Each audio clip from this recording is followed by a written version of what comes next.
Boa noite a todos. Esse tema, essa frase, ela é atribuída ao grandioso rei judeu Salomão. Nos textos bíblicos consta que 800 anos antes da vinda de Jesus à Terra, aquele que foi considerado o mais sábio dos reis dos judeus, ele teria, dentre tantas coisas que deixou como registro da sua sabedoria, esta frase: quem dá aos pobres empresta a Deus. E dentro desse mesmo conjunto, nós vamos encontrar Jesus falando sobre a pobreza. Bem-aventurados os pobres, bem-aventurados os misericordiosos. E assim, dentro desse contexto, a doutrina espírita, que está cada vez mais cristalina em nos ajudar a entender tudo o que os grandes sábios ensinaram ao longo dos séculos, dos milênios, para nos nortearmos na conquista de valores que possam nos engrandecer perante a nós mesmos e, naturalmente, perante a própria consciência divina. E um dos pontos é este: devemos ou não distribuir com as pessoas necessitadas que vivem naquilo que nós chamamos de miséria social o que nós podemos com elas repartir? Existe um histórico que está registrado, inclusive, no livro Bem Sofrer e Consolar, que ainda estamos concluindo as reflexões últimas em função do material aqui encontrado. Existem registros que dizem o seguinte: quem mais se preocupa com a miséria social são os próprios pobres. Os pobres que ajudam os pobres, que repartem o pão. E quando se fala em pobreza, uma das coisas que logo temos que registrar é que Jesus, quando ele veio ao mundo, ele sendo o governador do planeta Terra, o espírito mais perfeito que passou por aqui, ele foi a criança mais pobre da história da humanidade. Nasceu naquelas condições. Não tinha nenhum enxoval, não tinha nada para o cobrir. Foi coberto por palhas que eram servidas como alimento dos animais, como nós sabemos, na manjedoura. E o restante da sua vida toda foi de total pobreza material. Ele próprio procurou alertar os apóstolos e pediu que estes repassassem essa lição aos outros, a todos que pudessem ouvir, que ele, Jesus, quando estava no esplendor da sua pregação, ensinando dos 30 aos 33 anos de idade, o roteiro, o caminho para a felicidade do espírito imortal, ele próprio usou a expressão de que ele não tinha sequer um travesseiro para recostar a sua cabeça. Naquela peregrinação que ele fez, visitando os lugares, pregando o Evangelho, ele vivia ao relento. Não tinha nenhum conforto.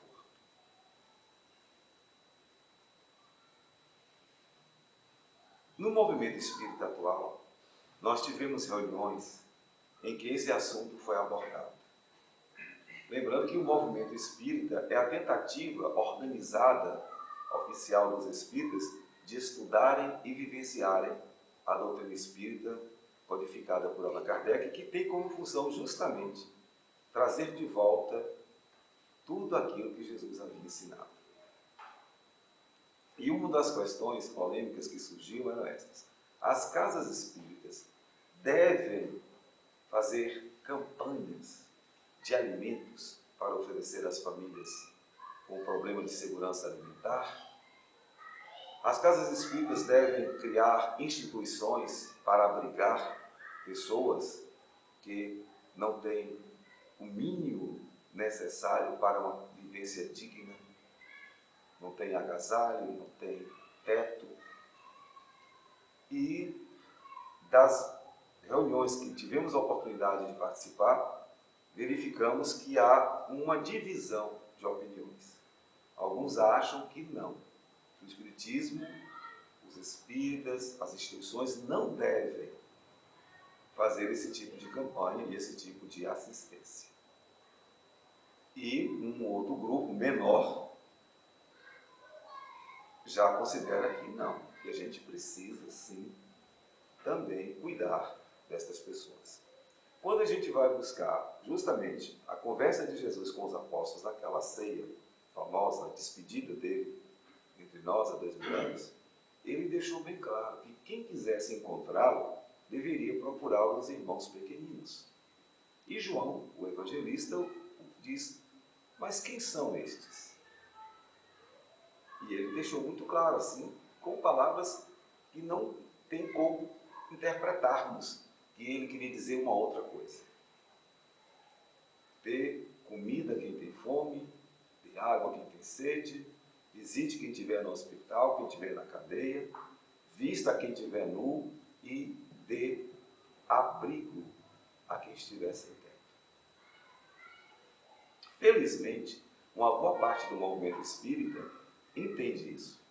E hoje nós somos reconhecidos, o movimento espírita, como o movimento que mais tem esse cuidado de criar instituições que procuram minimizar as agruras daqueles irmãos nossos que vivem na miséria social. Aqui em Brumado, pelo menos, a gente tem esse cuidado. As instituições todas, pelo menos a maioria que a gente observa, tem esse cuidado de lembrar desses irmãos pequeninos, que segundo Jesus na despedida, esses irmãos pequeninos são ele, Jesus. Então quem quiser encontrar-se com ele, busque estas pessoas. Mas numa análise mais ampliada, é claro que a gente entende que quem vai passar por esse tipo de expiação pode ter escolhido, como nós encontramos a explicação em O Livro dos Espíritos, a escolha das provas, das expiações, fazem parte do planejamento reencarnatório. E muitos pedem para passarem por determinadas situações apenas porque querem se testar. Outros não, vão passar por isso em função da lei de causa e efeito, por terem negligenciado a oportunidade de ajudar quando tinham a ocasião para fazer. São as pessoas que receberam tarefas e receberam condições de acumular recursos que não iam utilizá-los, dando a entender que esse excedente, pelo menos, deveria ser colocado à disposição daqueles que nada têm. Então, quem teve essa oportunidade e não cumpriu, vai, numa nova encarnação, viver o oposto. Vai ficar do lado de quem não tem nada, esperando a boa vontade, a misericórdia daqueles que têm. Então, existem duas situações. Quando a gente vê uma pessoa com extrema necessidade social, a gente pode lembrar das duas coisas. Ali foi uma escolha do espírito, ou é uma imposição kármica, por não ter feito aquilo que podia, quando a condição lhe oferecia. Existe uma situação de um albergue espírita, narrado aqui por Edson Carneiro, nesse livro que a gente está trabalhando ainda, que fala de um albergue espírita onde um dirigente que se dedicou praticamente toda a sua vida, como trabalho espiritual, social, a acompanhar, receber aquelas pessoas que precisavam desse tipo de assistência. Como aqui em Brumado nós temos o nosso albergue lá no Visu, como temos agora também na Igreja Católica o albergue São Sebastião, que foi uma inspiração feita em função do nosso albergue, quando no seu começo, através do senhor Olímpio, né, que nos procurou para fazer esse trabalho, que está aí de pé até hoje, graças a Deus. E temos então 2 albergues aqui em Brumado. Então a nossa cidade, ela não vai pagar esse karma de não ter reservado um espaço para aquelas pessoas que ficam numa situação que não tem para onde ir. Simplesmente não tem para onde ir. Não tem teto, não tem nada. Precisa do mínimo, que seria um acolhimento rápido, um banho, um almoço, uma janta, alguma coisa assim. E no nosso caso, inclusive, como são pessoas, na sua maioria, albergadas em trânsito na cidade, recebem passagens para seguirem para as cidades mais próximas. E esse senhor que cuidou desse trabalho, foi a sua opção voluntária, ele contou, depois da sua desencarnação, que muitos daqueles mendigos, daqueles estropiados que ele atendeu, estavam numa situação muito superior à dele, moralmente e espiritualmente.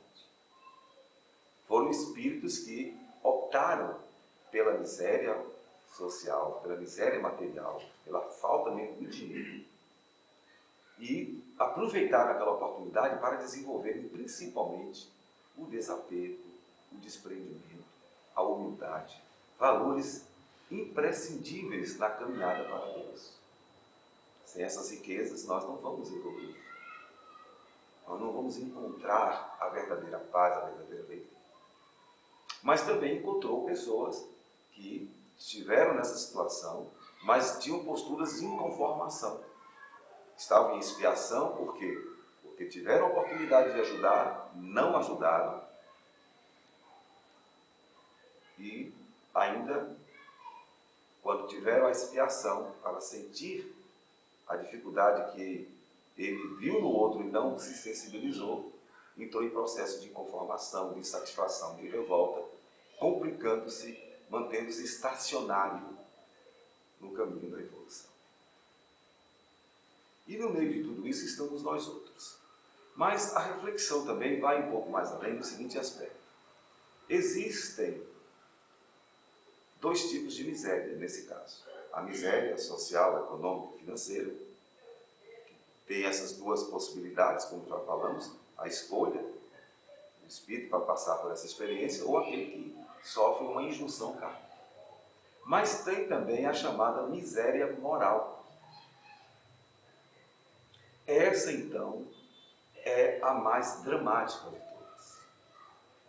Porque muitas vezes essa miséria moral, ela está acompanhada de uma opulência econômico-financeira. São pessoas que têm os recursos mínimos para uma sobrevivência digna. No meio de um mundo de expiação e provas, conseguem ter uma vida tranquila economicamente, ou relativamente tranquila. Conseguem um emprego, conseguem uma estabilidade de emprego, conseguem ter um salário digno para se manter. E assim vai, aos poucos, construindo uma casa confortável, tendo tudo aquilo que o dinheiro pode favorecer para uma vida socioeconomicamente falando mais tranquilizada ou tranquilizadora. E, mesmo com todas essas condições, são pessoas extremamente ingratas. Não observam que estão num mundo onde a maioria das pessoas sofrem de misérias morais e sociais. Mas essas pessoas não estão na miséria social, mas demonstram a miséria moral quando não percebem que aquilo que acumulam vai fazer falta para alguém. E vai ter uma repercussão depois. O rico de hoje pode ser o mendigo de amanhã, por escolha ou por injunção kármica. A doutrina espírita nos deixa isso com uma clareza fora do comum. Como pode ter uma pessoa também socialmente carente, que seja também uma pessoa miserável do ponto de vista moral. Não tem recursos financeiros, mas também moralmente é uma pessoa conflitada, comprometida. Mas Allan Kardec, quando ele traz esta reflexão, ele tem um termo muito pesado. Ele diz assim: para quem vive num mundo como este, de muitas dificuldades, de muitas carências, que consegue recursos, consegue meios de sobrevivência digna, e não reparte aquilo que consegue ganhar com aqueles que nada têm ou pouco têm, são espiritualmente considerados os verdadeiros ladrões deste mundo. Especialmente aí, o Evangelho segundo o Espiritismo avança na reflexão. Se a pessoa que hoje está em boas condições financeiras, econômicas, ela veio de uma situação de pobreza. ralou muito, lutou muito e conseguiu. Essa tem mais responsabilidade ainda de observar a miséria alheia, porque já experimentou a miséria. Sabe o que é você viver sem ter a certeza se vai ter um alimento digno naquele dia ou no dia seguinte para si ou para os seus. Nesse sentido, a reflexão que o movimento espírita mais maduro faz é que a gente deve sim, deve ter um cuidado especial, primeiro, em não sermos ingratos. O IBGE fez uma pesquisa no país, por volta do ano 2002, e mostrou que a maioria das pessoas que frequentam a doutrina espírita, que fazem parte do movimento espírita, são pessoas de classe média. Nós sabemos que, economicamente, a classe média é quem dá equilíbrio para toda a economia de qualquer país. A parte produtiva, a parte que paga impostos, mas é também a parte que faz com que o terceiro setor, o setor da assistência, funcione. E não é à toa. Dificilmente você vai encontrar um espírita mesmo absolutamente na miséria. Podem observar isso. E é uma pesquisa de um órgão fundamental, o IBGE. Então nós não poderemos dizer que nós não temos recursos financeiros para darmos pelo menos aquela esmola. Um pão, um agasalho, um enxoval, alguma coisa assim. E quando fazemos as nossas reflexões em torno das obras assistenciais que nós temos e as dificuldades financeiras que aparecem pelos recursos que não são suficientes para manter o mínimo daquilo que foi proposto, que foi programado, que foi acertado, que foi votado, agendado nas reuniões oficiais, ficamos a pensar o que é que está acontecendo. O que é que está acontecendo? Por que esses recursos não estão chegando? É uma reflexão que devemos fazer, sim. A quantas andam a nossa capacidade de renunciar? Porque, segundo o espírito Humberto de Campos, se o nosso espiritismo for apenas aquele espiritismo do blá blá blá, ele chamou até de uma forma irônica, o espiritismo TBC. TBC. Humberto de Campos através de Chico Xavier. TBC. A turma da boa conversa. Exatamente. São aqueles espíritos que se reúnem, que estudam, e debatem, e falam, e comentam, e demonstram percepção, sensibilidade de interpretação do Evangelho, da filosofia universal, mas não saem disso. Turma da boa conversa. Conversa muito, conversa bem, mas não fazem nada de concreto em relação ao seu próximo. E Bezerra de Menezes, que é um espírito que nós vamos trabalhar agora, uma homenagem a ele como um dos grandes representantes do movimento espírita brasileiro, ele continua nos incentivando a sermos espíritas cristãos. Lembrando que para sermos espíritas cristãos, a gente tem que lembrar de uma coisa. A gente tem que se organizar, a gente tem que ter disciplina, a gente tem que ter toda uma ordenação equilibrada social, civil, política, dentro da sociedade em que estamos inseridos, mas não podemos esquecer o ingrediente principal, que é a afetividade, que é a convivência fraterna.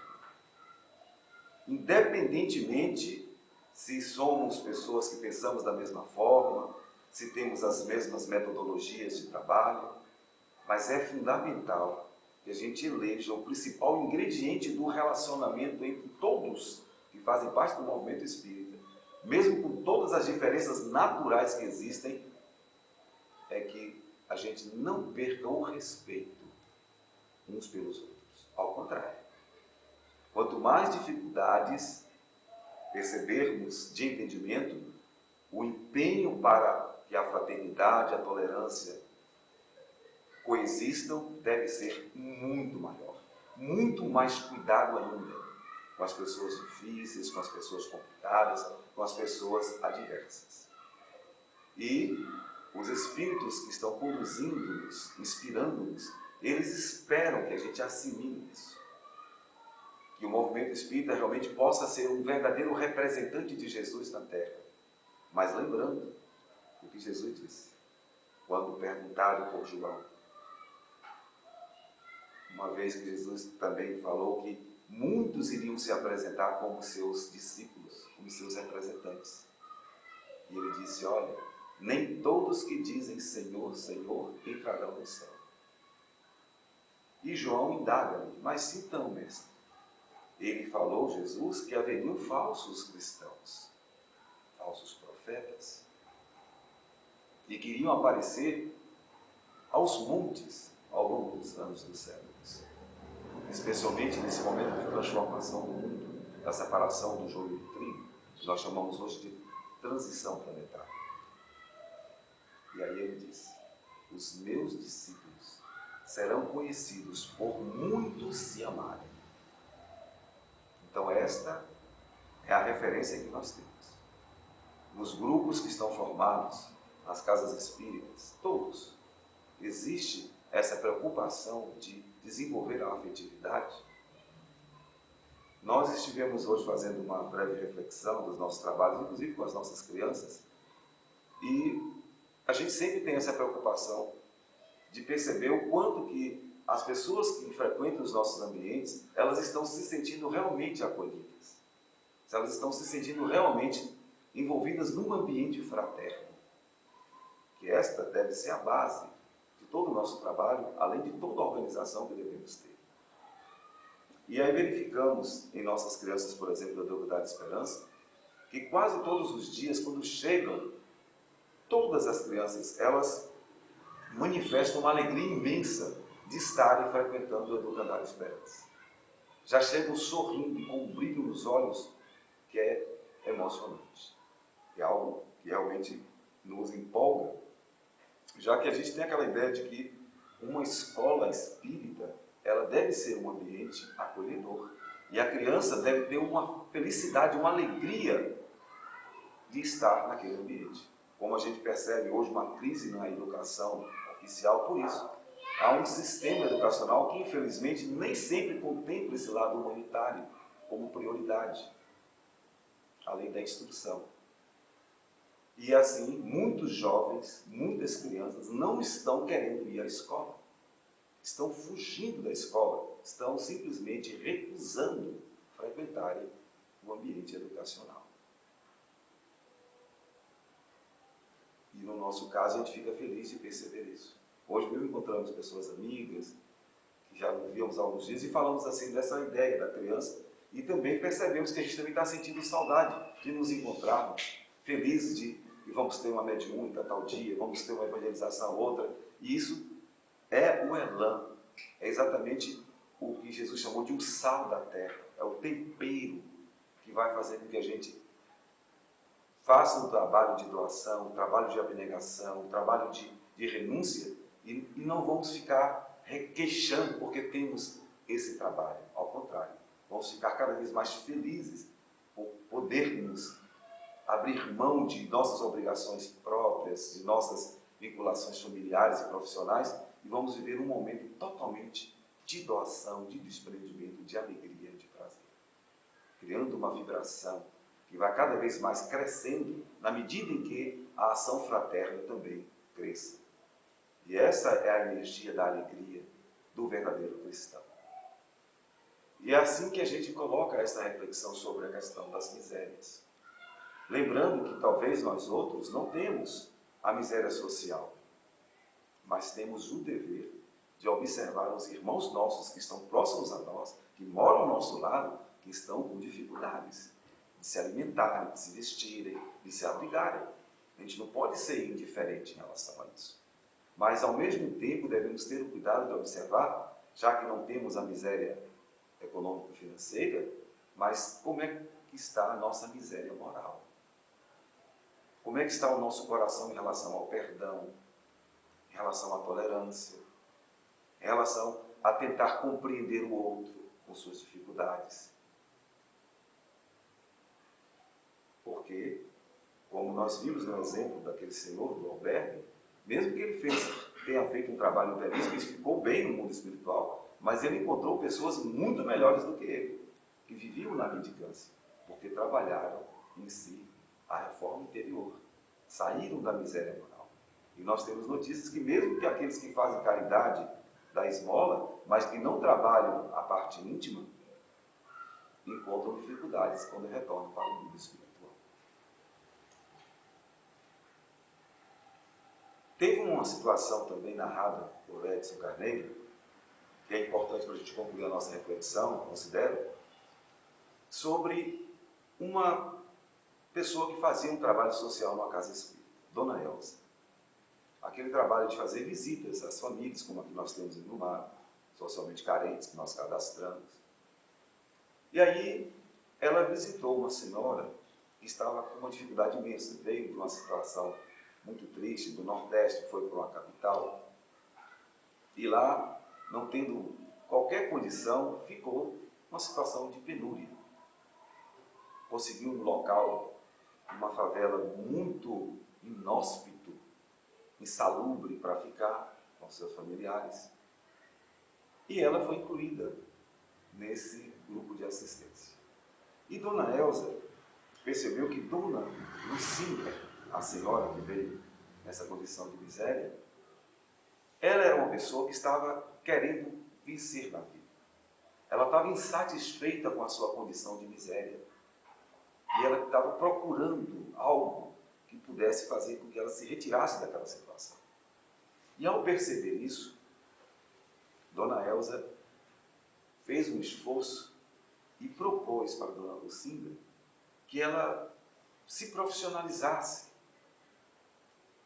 E propôs a ela, pagou para ela um curso de corte e costura numa instituição pública, mas que tinha também que contar com recursos financeiros, porque não havia os proventos necessários para dar toda a condição para as pessoas que se matriculassem. Dona Elza assumiu essa responsabilidade, confiando de que aquela pessoa lá estava na miséria, ela não queria aquela situação, e ela queria sair daquela situação. Estava insatisfeita. A insatisfação positiva, né? Diferente daquela insatisfação de quem só queixa, tem tudo e pensa que não tem nada, se faz miserável. É o pior miserável esse. É a insatisfação da rebeldia. Mas tem a insatisfação positiva, essa, de quem quer realmente se melhorar, não está satisfeito com sua condição e vai tentar se melhorar a moral e, no caso da Dona Elza, Dona Lucinda, financeiramente também. E não deu outro. Dona Lucinda investiu, Dona Elza comprou uma máquina usada para que ela pudesse já começar a fazer seus ensaios em casa de costura. Ela começou a pegar pequenas encomendas e assim foi prosperando, que não demorou muito. Dona Lucinda já tinha comprado uma máquina nova, mais outra máquina nova, já pegou a máquina usada que tinha recebido, já passou para uma outra senhora que também estava insatisfeita com sua situação e queria profissionalizar-se. E assim se viu Dona Lucinda se tornar uma microempresária. Saiu daquela condição de miséria. É inclusive um projeto ideal que a gente gostaria muito de ter. Aqui mesmo já falamos muito dessa possibilidade de termos oficinas, de coisas que pudessem ajudar as pessoas a que elas tivessem o próprio ganha-pão, com a dignidade do próprio suor, do próprio trabalho. Porque é muito desagradável para quem doa e para quem recebe. Nesse processo de assistência, as pessoas aqui já tivemos um debate desagradável de nos acusarem aqui, o movimento espírita, de que a gente é que sustenta essa pobreza, essa miséria, dando alimento, dando enxoval. É um momento dos mais infelizes. Eu, particularmente, até cortei vínculos de participação de projetos doutrinários com essa postura de alguns espíritas que pensam assim. E nós temos que perceber que se essas pessoas continuam meses, anos, nesse processo de miséria, de insegurança alimentar, pode ser que elas também tenham a sua responsabilidade, a sua negligência, sim, por que não? Mas são espíritos que estão em processo de expiação ou escolheram.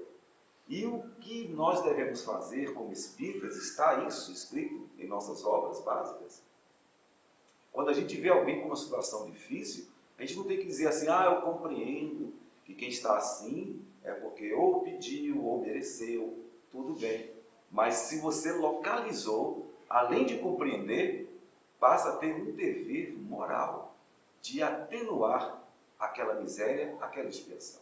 E não ficar indiferente. Só compreendi e pronto, dá as costas e deixa a pessoa lá, agonizando-se. Se você localizou, se você percebeu, ótimo. E o Evangelho segundo o Espiritismo pega, inclusive, que a gente tenha um cuidado, porque tem muitas pessoas que estão passando por dificuldades que não demonstram, têm vergonha. E o melhor ainda é se nós formos atrás desses infortúnios ocultos. Por isso que existem essas programações, como tinha a União Espírita Brumadência, que já teve pouco tempo, espero que esse programa se fortaleça o mais rapidamente possível, de localizar as pessoas que estão em situação difícil. Inclusive, nós temos um problema de insegurança também, na questão da violência, que as pessoas que passam fome, que passam dificuldades, elas tendem a se tornarem agressivas. E se nós tivermos o cuidado de não deixar ninguém passar fome, pelo menos, essas pessoas não vão se rebelar e vão querer tomar força aquilo que elas não têm, que não estão conseguindo. Então, a recomendação de alguns espíritas que pensam com muito cuidado sobre essas lições